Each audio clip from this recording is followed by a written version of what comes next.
Hello बच्चों। तो आज हम आप लोग के बीच हिस्ट्री का चैप्टर नंबर 1 लेकर आए हैं।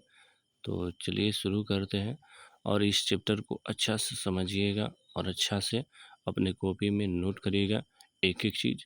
इसमें बहुत सारा इम्पोर्टेंट चीज़ है, ठीक है। तो चलिए शुरू करते हैं, ठीक है। तो इसमें पहला है टॉपिक राष्ट्रवाद एवं आधुनिक विचारधारा, यानी कि आधुनिक युग की एक महत्वपूर्ण राजनीतिक और सामाजिक चेतना, ठीक है। यह भौगोलिक और सांस्कृतिक सीमाओं में रहने वाले लोगों के बीच साझा की पहचान करता है और यह अपने देश के गौरव, इतिहास और संस्कृति के प्रति अगाध प्रेम पहुंचाता है, ठीक है। और इसमें इसकी पहली स्पष्ट अभिव्यक्ति 1789 फ्रांसीसी क्रांति में देखी गई थी, ठीक है। तो ये भी याद रखिएगा, फ्रांसीसी क्रांति यानी फ्रांस की क्रांति कब हुई थी? तो 1789 में हुई थी, ठीक है। आगे राष्ट्रवाद के विकास के प्रमुख कारण। तो प्रमुख कारण है पुनः जागरण, यानी कि 14वीं से 16वीं सदी में हुई बौद्धिक जागृति ने तर्क और विज्ञान को बढ़ावा दिया, ठीक है। और उसके बाद फ्रांसीसी क्रांति, जो 1789 की क्रांति ने स्वतंत्रता, समानता और बंधुत्व का नारा दिया, ठीक है। तो फ्रांस की क्रांति में ही स्वतंत्रता, समानता और बंधुत्व का नारा मिला, ठीक है। आगे सामूहिक पहचान, नए झंडे, राष्ट्रगान और संविधान ने लोगों को एकजुट किया, ठीक है। आगे चलिए, नेपोलियन बोनापार्ट और राष्ट्रवाद। इसमें देखिए सबसे पहले नेपोलियन बोनापार्ट और उसके बारे में, वो राष्ट्रवाद उसके बारे में क्या बताता है उसके बारे में। नेपोलियन ने यूरोप में राष्ट्रवाद के बीजारोपण में महत्वपूर्ण भूमिका निभाई, ठीक है। नागरिक संहिता, तो नागरिक संहिता कब लागू हुआ? ध्यान दीजिएगा 1804 में नागरिक संहिता लागू होता है, जिसे नेपोलियन कोड भी कहा जाता है, ठीक है। और यह जन्म पर आधारित विशेष अधिकार को समाप्त किया। जो जन्म से जो राजा बनता था उस चीज़ को क्या किया था? समाप्त किया था। यातायात और संचार व्यवस्था में सुधार किया। छोटे राज्यों को मिलाकर प्रशासनिक एकता की स्थापित की, ठीक है। आगे चलिए, वियना कांग्रेस। वियना कांग्रेस कब होता है? तो याद रखिएगा 1815 में होता है, ठीक है। नेपोलियन की हार, और वियना कांग्रेस में ही नेपोलियन का होती है हार होती है। और 1815 में याद रखिएगा 1815 में वाटरलू का युद्ध होता है।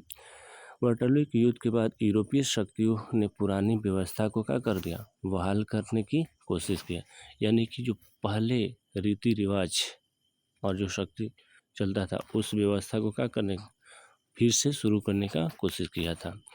अब नेतृत्व किसका था? इसका नेतृत्व कौन कर रहा था? तो ऑस्ट्रिया के चांसलर मेटरनिक, ठीक है। तो याद रखिएगा ऑस्ट्रिया के चांसलर कौन था? तो मेटरनिक। लक्ष्य क्या था? तो पुरानी राजशाही को स्थापित करना। मेटरनिक का जो लक्ष्य था वो पुरानी राजशाही को स्थापित करना और राष्ट्रवादी लहर को रोकना। परिणाम, फ्रांस में बुर्बो वंश की वापसी हुई और सीमाओं पर घेराबंदी की गई, ठीक है। आगे 1830 की जुलाई की क्रांति, ठीक है। तो 1830 की जुलाई क्रांति, फ्रांस में चार्ल्स टेंस की निरंकुशता नीतियों के खिलाफ विद्रोह हुआ और चार्ल्स टेन को गद्दी छोड़कर इंग्लैंड भागना पड़ा, ठीक है। तो जुलाई 1830 की क्रांति में ही चार्ल्स टेन गद्दी छोड़ा और कहाँ भाग गया? तो इंग्लैंड भाग गया था, ठीक है। लुई फिलिप को नया उदारवादी शासक बनाया गया और उसके बाद लुई फिलिप को नया उदारवादी शासक बनाया गया। इस क्रांति ने बेल्जियम, इटली और पोलैंड में विद्रोह की चिंगारी जलाई, ठीक है।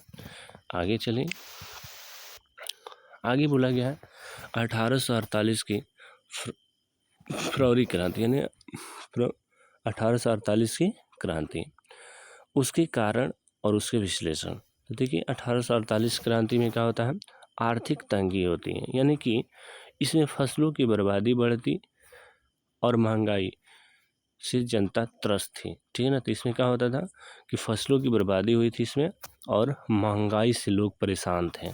लुई फिलिप का दमन, यानी कि वह सुधारों के प्रति उदासीन था और गीजो जैसे प्रतिक्रियावादी के साथ दिया, गीजो जैसे प्रतिक्रियावादी का साथ दिया। बेरोजगारी यानी कि औद्योगिक संकट के कारण पेरिस के मजदूर सड़कों पर क्या हुए थे, उतर गए थे, यानी कि बेरोजगारी भी सबसे ज़्यादा बढ़ गई थी। कब? तो फरवरी 1848 की क्रांति में, ठीक है। आगे 1848 की क्रांति के वैश्विक परिणाम क्या है, तो इससे फ्रांस में राजतंत्र का अंत हुआ और द्वितीय गणतंत्र की स्थापना हुई, ठीक है। इसमें 21 वर्ष से ऊपर के सभी पुरुषों को मताधिकार देने का अधिकार मिला, ठीक है। यानी कि कब से? तो 1848 की क्रांति जो हुई थी उसी टाइम से जो 21 वर्ष के लोग हैं उनको वोट देने का अधिकार मिला, ठीक है। आगे ऑस्ट्रिया के दमनकारी शासक मेटरनिख को पद छोड़ना पड़ा और वह भाग गया। यहाँ से क्या होता है कि ऑस्ट्रिया के जो शासक था, कौन? तो मेटरनिख, वो अपना पद छोड़कर भाग गया, ठीक है। आगे अब आते हैं इटली का एकीकरण, ठीक है। इटली का एकीकरण, तो इटली के एकीकरण में भागीदारी देते हैं, मेजिनी देते हैं, काउंट काबूर देते हैं, गैरीबल्डी देते हैं, ठीक है। तो आते हैं आगे इटली के एकीकरण में प्रमुख बाधाएं। तो इटली के एकीकरण में प्रमुख बाधाएं क्या आ रही थी, तो 19वीं सदी के मध्य में इटली 7 छोटे राज्यों में बटा हुआ था। कितने? तो 7 छोटे राज्यों में क्या हुआ था, बटा हुआ था। ऑस्ट्रिया यानी कि उत्तरी इटली लोम्बार्डी और वेनेसिया पर नियंत्रण था, यानी कब्जा था। ऑस्ट्रिया का इटली के लोम्बार्डी और वेनेसिया पर कब्जा किया हुआ था। अगला बात है कि पोप का शासन इसमें था, क्या था? इटली पोप की शासन, यानी कि मध्य इटली में चर्च का मजबूत नियंत्रण था। किसके हाथों में? तो पोप के हाथों में। विदेशी प्रभुत्व यानी कि दक्षिण में बुर्गो राजवंशों का शासन था, ठीक है। आगे आइए जोसेफ मेजनी के बारे में, ठीक है। जोसेफ मेजनी, तो जोसेफ मेजनी इटली का पैगंबर कहा जाता है, याद रखिएगा, मसीहा बोला जाता है। जोसेफ मेजनी इटली का पैगंबर थे, देवता थे, तो बात है 1831 में यंग इटली की स्थापना करता है। 1834 में यंग यूरोप का गठन करता है। उसने युवाओं को नारा दिया, इटली के लिए मरना सीखो, ठीक है, इटली के लिए मरना सीखो। उसने राष्ट्रवाद का नैतिक और सांस्कृतिक आधार तैयार किया, ठीक है। आगे आते हैं काउंट काबूर के बारे में। तो काउंट काबूर कूटनीतिक और मस्तिष्क, यानी इसके बारे में कूटनीतिक, काउंट काबूर कौन था? तो एक विज्ञानी था और कूटनीतिज्ञ था, ठीक है। तो काउंट काबूर सार्डिनिया पिंडमाउंट का प्रधानमंत्री था। कहाँ का प्रधानमंत्री था? सार्डिनिया पिंडमाउंट का। वह एक व्यवहारिक राजनीतिज्ञ था, ठीक है। उसने क्रीमिया युद्ध यानी कि 1853-54 में भाग लेकर इटली की समस्या को अंतर्राष्ट्रीय मुद्दा बनाया, ठीक है। तो कौन सी युद्ध में भाग लिया था? तो क्रीमिया युद्ध में भाग लिया था 1853 से 54 में, ठीक है। अब आते आगे फ्रांस के साथ संधि पर ऑस्ट्रिया को लोम्बार्डी से बाहर खदेड़ा गया। फ्रांस के साथ संधि कर ऑस्ट्रिया को लोम्बार्डी से क्या कर दिया गया? बाहर खदेड़ गया, ठीक है ना। यानी कि लोम्बार्डी पर कौन शासन कर रहा था? ऑस्ट्रिया शासन कर रहा था, तो उसको बाहर खदेड़ दिया गया।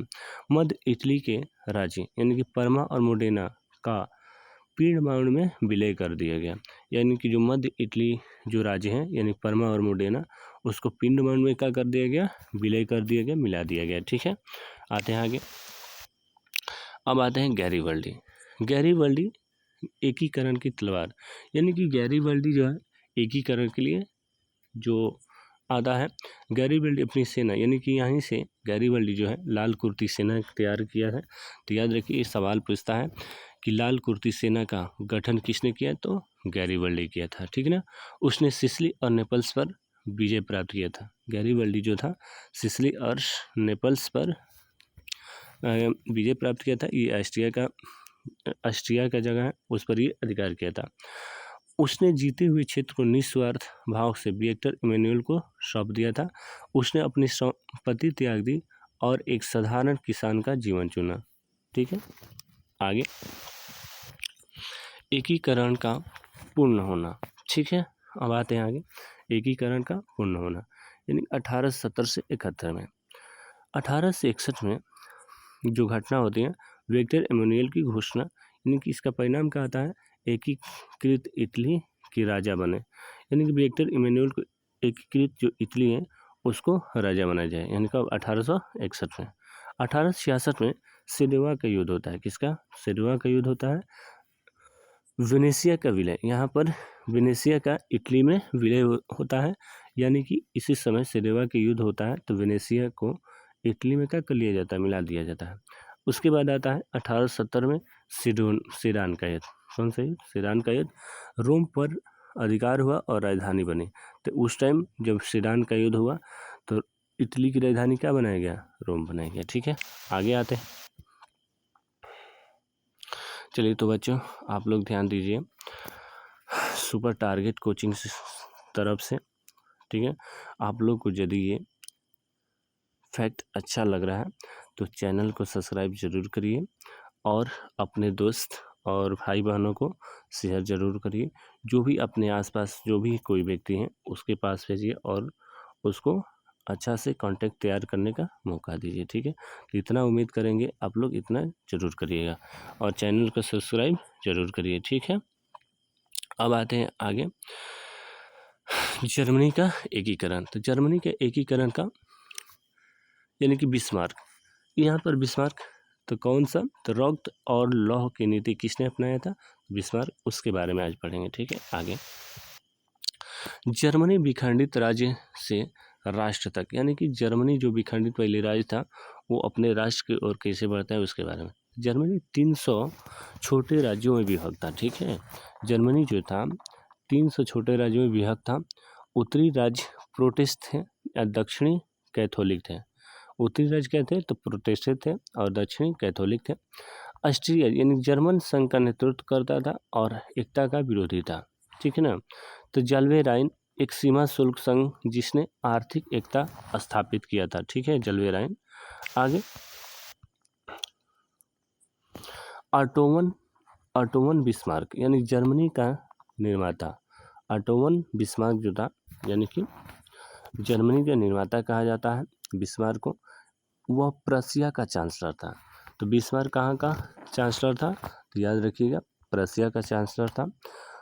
वह नीति का अपनाया था, रक्त और लौह की नीति अपनाई थी। ठीक है, रक्त और लौह की नीति किसने अपनाया था? तो बिस्मार्क ने। ठीक है, आगे उसका मानना था कि एकीकरण केवल शक्ति और युद्ध से संभव है। उसका क्या मानना था कि एकीकरण जो भी संभव है शक्ति और युद्ध से संभव है। ठीक है, उसने सैन्य रूप से शक्तिशाली, उसने प्रशिया को सैन्य रूप से क्या बनाया? शक्तिशाली बनाया। क्या बनाया? शक्तिशाली। आगे आते हैं बिस्मार्क के 3 महान युद्ध। बिस्मार्क 3 महान युद्ध कौन कौन करता है?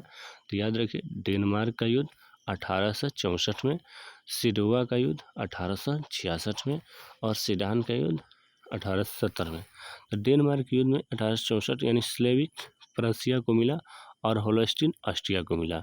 ये जो राज्य हैं तो स्लेविक किसको मिला? प्रशिया को, और होल्स्टीन किसको मिला? तो ऑस्ट्रिया को। सिडवा के युद्ध में ऑस्ट्रिया की हार हुई। किसकी हार हुई? ऑस्ट्रिया की हार हुई और वह जर्मन संघ से कहाँ हो गया? बाहर हो गया। सिडान का युद्ध फ्रांस को हराकर जर्मनी पूर्ण एकीकरण संभव हुआ। यानी कि सिडान के युद्ध में ही 1870 में ही फ्रांस को हराया गया और जर्मनी को पूर्ण एकीकरण संभव किया गया। आगे फ्रैंकफर्ट की संधि। फ्रैंकफर्ट की संधि कब होती है?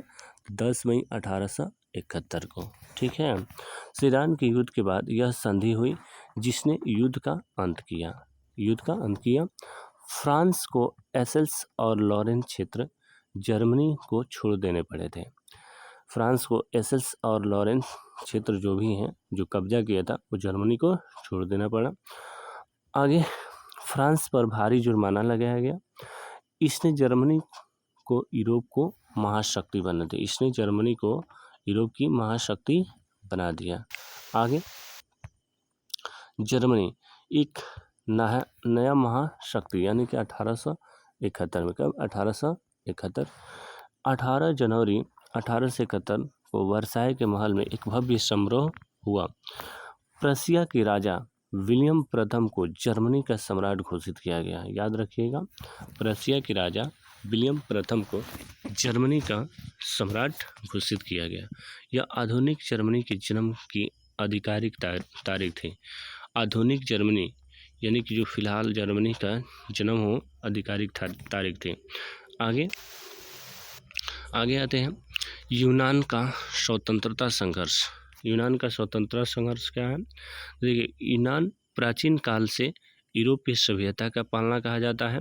18 से 21 में तुर्की ऑटोमन साम्राज्य के खिलाफ का होता है विद्रोह होता है। तो 18 से 21 में तुर्की यानी कि ऑटोमन साम्राज्य के खिलाफ का होता है विद्रोह होता है। ठीक है। एड्रियानोपल की संधि कब होती है? तो 1829 में होती है। यूनान में स्वायत्ता मिली। कस्तूनिया की संधि, तो कस्तूनिया की संधि कब होती है? तो 1832 यूनान एवं स्वतंत्र राष्ट्र बना। ठीक है, यूनान कब बना? 1832 में यूनान एक स्वतंत्र राष्ट्र बना। आगे बोला गया है हंगरी और पोलैंड में राष्ट्रवाद। हंगरी और पोलैंड में राष्ट्रवाद। ठीक है, तो देखिए हंगरी कोसुट के नेतृत्व में ऑस्ट्रिया दमन के खिलाफ आंदोलन हुआ। पोलैंड यानी 1830 में रूस के खिलाफ विद्रोह हुआ, लेकिन उसे बेरहमी से क्या कर दिया गया? कुचल दिया गया। ठीक है। बोहेमिया चेक राष्ट्रवादियों ने ऑस्ट्रिया से सहायता की मांग की। ऑस्ट्रिया से सहायता की मांग की। आगे आते हैं राष्ट्रवाद के सामाजिक और आर्थिक प्रभाव। तो राष्ट्रवाद के सामाजिक और आर्थिक प्रभाव क्या थे? सामंतवाद और बंधुआ मजदूरी का क्या होता है? अंत होता है। ठीक है। उसके बाद मध्यम वर्ग यानी शिक्षक, व्यापारी और वकील का महत्व बढ़ा। महिलाओं के राजनीतिक अधिकारों की मांग तेज हुई और शिक्षा और प्रेस की स्वतंत्रता को बढ़ावा मिला। ठीक है। आगे आइए, राष्ट्र की कल्पना यानी कि रूपक। राष्ट्र के मूर्त रूप देने के लिए कलाकारों ने महिलाओं के रूपक का प्रयोग किया, यानी कि मरियान फ्रांस का राष्ट्रीय प्रतीक है, जो लाल टोपी और तिरंगे के साथ स्वतंत्रता को दर्शाती है। एक राष्ट्रीय प्रतीक कहलाता है मरियान, जो फ्रांस का राष्ट्रीय प्रतीक था, जो लाल टोपी और तिरंगे के साथ स्वतंत्रता को दर्शाती है। जर्मनिया यह जर्मनी का प्रतीक था, जो बलूत के पत्तों को मुकुट पहनाती हैं। बलूत के पत्तों को क्या करती है? मुकुट पहनाती हैं, जो वीरता का प्रतीक है। जो क्या है? वीरता का प्रतीक दर्शाता है। ठीक है। आगे आते हैं बाल्कन क्षेत्र, यानी बाल्कन क्षेत्र में संघर्ष की नई भूमि। तो इसमें क्या होता है? 1871 के बाद बाल्कन क्षेत्र में कौन आता है? तो रोमानिया, सर्बिया, यूनान आदि में भीषण राष्ट्रवादीय तनाव बढ़ा और ऑटोमन साम्राज्य के कमजोर होने से यह स्वतंत्रता की मांग बढ़ी सके। रूस, जर्मनी, ब्रिटेन के हस्तक्षेप ने इसे तनावपूर्ण बना दिया। यही तनाव आगे चलकर प्रथम विश्व युद्ध यानी कि 1914 का कारण बना। इस चीज़ को ध्यान दीजिएगा। बाल्कन जो क्षेत्र में ये जो बातें चली, तो प्रथम विश्व युद्ध का क्या हुआ? कारण बने। यानी प्रथम विश्व युद्ध कब शुरू हुआ था? तो 1954 में। याद रखिएगा। आगे महत्वपूर्ण कुछ तिथियां हैं, उसके बारे में जान लेते हैं। तो 1789 में फ्रांस की क्रांति हुई थी। याद रखिएगा। 1815 में वियना कांग्रेस का सम्मेलन हुआ था, जिसमें नेपोलियन का हार होता है। 1830 में फ्रांस में जुलाई की क्रांति होती है और 1848 में यूरोप भर में राष्ट्रवादी क्रांतियाँ हुई। उसके बाद 1871 में इटली और जर्मनी का पूर्ण एकीकरण किया गया। ठीक है। आगे कुछ प्रमुख ऐतिहासिक कथन है। जब फ्रांस जीतता है तो पूरे यूरोप को क्या हो जाती है, सर्दी हो जाती है। तो ये किसने कहा था, तो मेटरनिख कहा था, याद रखिएगा। जब फ्रांस जीतता है तो पूरे यूरोप को सर्दी लग जाती है। आगे, राष्ट्र की इच्छा ही ईश्वर की इच्छा है। तो ये किसने कहा था, तो जोसेफ मेजनी। इस चीज़ पर ध्यान दीजिएगा, ये भी सवाल आप लोग के भी पूछता है। ठीक है। आगे, राष्ट्रवाद का दुनिया पर क्या प्रभाव पड़ा। इससे भारत जैसे गुलाम देशों में भी स्वतंत्रता की लहर पैदा की।